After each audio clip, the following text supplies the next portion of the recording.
Welcome to the Wisdom Path. If you're someone who's ever wondered why some of the smartest kids in school end up working for people who barely passed, you're in the right place. In this 3-part video series, we're going to talk about something very important. Why getting good grades is not the same as getting rich. Why some of the most successful people weren't the top students. And most importantly, how you can build a life of freedom, success, and purpose, even if you weren't the perfect student. So hit that subscribe button and let's walk together down the path of real wisdom.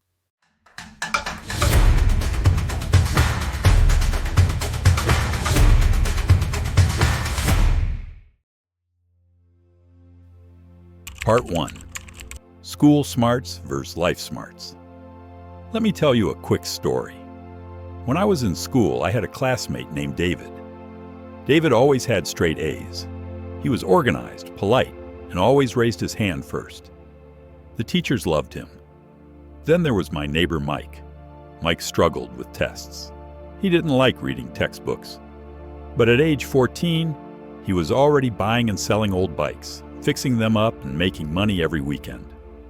Years later, David got a stable job in an office. He wears a suit. He works 9 to 5. Mike owns a chain of bike shops. He travels. He works when he wants. And David, he now repairs the computers in Mike's company. What happened here? Lesson 1. School teaches knowledge, not wealth. In school, we learn facts, math formulas, history dates, grammar rules. But no one teaches us how to manage money. No one explains how taxes work. No one says, here's how to build a business, or here's how to buy assets. Schools reward good memory, not good judgment. They teach us to follow instructions, not to ask questions. They prepare us to be employees, not leaders. Now, that's not to say education isn't valuable. Of course it is. But there's a big difference between academic intelligence and financial intelligence. Lesson 2. The power of financial education. Think about this. You can be a doctor making $200,000 a year and still be broke. You can be a janitor who saves, invests wisely, and ends up with more wealth than his boss. How? Because money doesn't stay with the smartest person. It stays with the person who understands it. Brian Tracy once said, "The key to success is to focus our conscious mind on things we desire, not things we fear." And most people fear money. They avoid learning about it. They feel uncomfortable talking about it. So they never learn how to make it work for them. Financial education means learning how to save and invest wisely, create income from assets, understand cash flow, debt, and taxes, think long-term, not just paycheck to paycheck. Lesson 3. Think outside the box. One of the biggest challenges with school is that it teaches you to stay inside the lines. Color inside the lines. Follow the rules. Don't question the system. But real success? It often comes from people who break the mold. People who try things others are afraid of. People who think creatively, take risks, and look for new ways to solve problems. Let's go back to Mike. Mike wasn't afraid to try, fail, and try again. He learned from real life, not just books. Here's a metaphor. School teaches you how to drive a car on paper. But real life? It puts you on the road with rain, traffic, and detours. Financial intelligence is learning how to drive when the GPS stops working. Lesson 4. Building life tools, not just knowledge. When I coach people, one of the first questions I ask is, what tools are in your toolbox? And I'm not talking about hammers and nails. I mean life tools. Skills like communication, negotiation, time management, investing, sales, leadership. Most of these aren't taught in school, but they are what builds your future. You can have all the diplomas in the world, but if you don't know how to manage your money, how to lead a team, or how to solve real-world problems, you'll always feel stuck. Let's be clear. You don't need to be a straight-A student to live a great life. You need the right mindset, the right tools, and the courage to keep learning. This is just the beginning.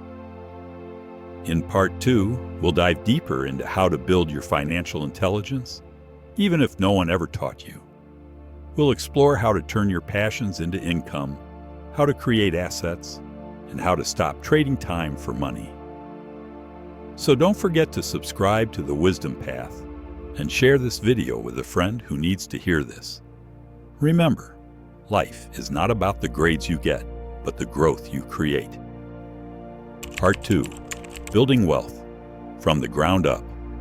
Lesson 1. Money doesn't solve problems, skills do. Let's imagine this. You win $1 million in the lottery. You buy a nice car, a house, some new clothes, and take a few vacations.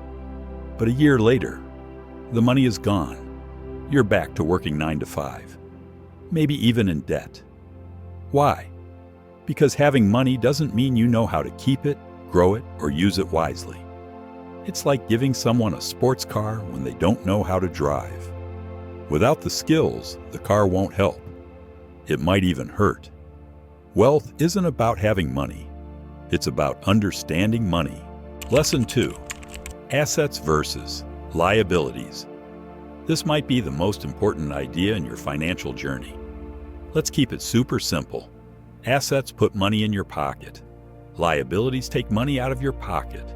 An asset could be a small business, rental property, stocks or dividends, a book or course you create that sells over time. A liability could be a fancy car with monthly payments, a big house that costs a lot in maintenance, credit card debt. A common mistake is thinking your home is an asset. But if it costs you money every month and doesn't bring in income, it's a liability. Here's a simple metaphor. Assets are like seeds you plant. They grow and give you fruit. Liabilities are like hungry pets. You have to feed them every day. Want to get rich? Plant more seeds than you feed pets. Lesson 3. Start small, think big. Many people believe you need a lot of money to invest. But you don't. You just need to start. You can invest $10 in a book that teaches you a new skill. You can learn how to build a small online store or sell something you create. One of my clients started by selling handmade candles online. She made just $50 in her first month. Now, 3 years later, she runs a business that brings in thousands every month. She didn't wait until she had enough. She started with what she had and grew from there. As Tony Robbins said, "It's not the lack of resources that stops us, but the lack of resourcefulness." Lesson 4. Build multiple streams of income. Imagine this. You're standing under a tree with one apple. That's your job. One income stream. If the apple falls or disappears, you go hungry. Now imagine standing under a tree with 5 apples. Your job, a rental property, an online store, a dividend investment, and a book you sell. If one apple falls, you still have 4. That's the power of multiple income streams. Start with one, then build another, and another. Even small ones add up. One stream may bring $100 a month, another $500. Over time, that's freedom. Lesson 5. Stop trading time for money. If you work an hourly job or salary, you're trading your time for money. The moment you stop working, the money stops too. That's a trap. The goal is to build passive income, money that comes in whether you work or not. Here are some examples. Create an online course and sell it over and over. Buy dividend-paying stocks. Rent out a small property or space. Write an e-book that brings in monthly income. Think of passive income like a river. You build the river once, but it flows every day, even while you sleep. At first, the river might be small, but keep digging, and one day you'll be swimming in it. Lesson 6. Keep learning, even after school ends. Real education starts when school ends. When I was in my 20s, I read a book called The Richest Man in Babylon. It changed how I think about money forever. It taught me lessons school never did, like saving 10% of everything I earn, investing wisely, and being disciplined. Books, podcasts, mentors, courses, conversations with successful people. These are the real classrooms of life. Don't just read for entertainment, read for growth. 1 hour of learning every day can completely change your life in a year. You don't need a perfect plan to start building wealth. You need the courage to take one step. Start learning about money. Invest in assets, not toys. Build income streams, not just bills. And always keep growing. In Part 3, we'll explore the mindset behind financial success. Because your outer world will never grow bigger than your inner world. So if you haven't yet, hit that subscribe button to follow the Wisdom Path. Leave a comment below. What's one asset you want to create this year? And remember, you're not behind. You're just getting started. Part 3. The Mindset of Wealth and Freedom. Lesson 1. Success begins in the mind. There's a powerful quote from Joe Dispenza. To change is to think greater than your environment. In other words, if you want to change your life, you first have to change your thinking. Poor thinking creates poor results. Rich thinking creates rich results. If you constantly say, "I'm not smart enough," "I can't afford that," "That's too risky," then your brain will agree, and your life will follow that belief.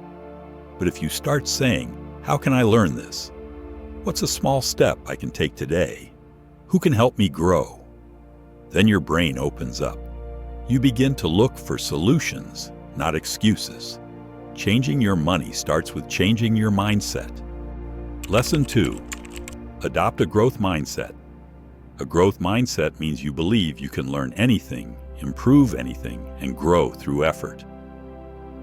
Let me tell you about Lena. She was 42 years old, working a regular job, always stressed about bills. One day, she took a free online class about budgeting. She learned how to track her spending and started saving just $50 a month. That $50 became $500. Then she invested it. Today, she teaches others how to manage money. She's free from debt and works only 3 days a week. What changed? Not her job, not her background, her mindset. A fixed mindset says, "This is just how I am." A growth mindset says, "This is where I begin." Lesson 3. Take full responsibility. People with a wealth mindset don't blame others. They don't say, "The economy is bad," or "My parents never taught me."